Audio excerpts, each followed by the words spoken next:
खरंच मनापासून आनंद होतोय आणि या कार्यक्रमाला उपस्थित राहत असताना मला ज्या दिवशी निमंत्रण आलं, मला वाटतं विलास नाईक यांनी मला फोन केला होता आणि मी त्यांना म्हटलं की कुठल्याही प्रकारच्या निमंत्रणाची मला आवश्यकता नाही, तुम्ही सांगा त्या दिवशी मी येणार. परंतु तरी सुद्धा मला वाटतं सहकारामध्ये जरा मान पान सगळ्या गोष्टी खूप वेळा पाहिल्या जातात आणि तरीही मंडळी मला भेटण्यासाठी आली, त्यांनी वेळ घेतला, हा कार्यक्रम निश्चित केला. परंतु या सगळ्यामध्ये आता आपण अनेक मंडळींनी ऐकलं की या संस्थेच्या वाटचालीमध्ये ज्यांनी ज्यांनी योगदान दिलं त्यांनी काही गोष्टी मांडल्या, इथल्या वक्त्यांनी काही गोष्टी मांडल्या.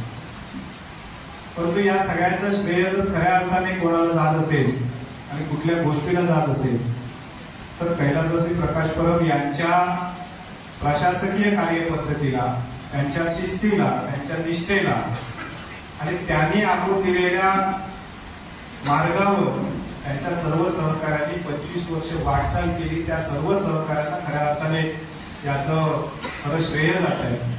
कारण ज्या पद्धतीने त्यांनी सुरुवातीच्या काळामध्ये अनेक संस्था अशा असतात की ज्याची सुरुवात करत असताना त्यावेळेच्या आर्थिक परिस्थितीनुसार काही निर्णय घेतले जातात की खर्च कमी असावा, काही शिस्त पाळावी, काही नियमावली जी स्वतःला लावून घेतली ती नियमावली आपण कायम ठेवावी. असं तो जो व्यक्ती त्या संस्थेचं नेतृत्व करतो, ती व्यक्ती त्या संस्थेचं नेतृत्व करत असताना तेवढ्या कालापुरतं काही मर्यादा असतात.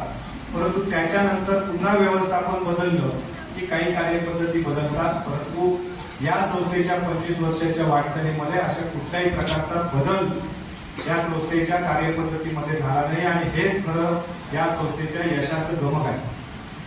खरं तर इथल्या एका अल्पबचत प्रतिनिधीच्या नेमणुकीच्या बाबतीमध्ये सुद्धा काही संकल्पना असावी, त्याच्यामध्ये सुद्धा गोरगरीब जनतेचा विचार या सगळ्या कार्यपद्धतीमध्ये केला गेला आणि ती कार्यपद्धती आपण सगळ्यांनी आतापर्यंत कायम ठेवली, याही पुढे ती आपण कायम ठेवाल यासाठी खऱ्या अर्थाने मी या सर्व संचालक मंडळाचं अभिवादन करतो, त्यांना त्यांचं अभिनंदन सुद्धा करतो.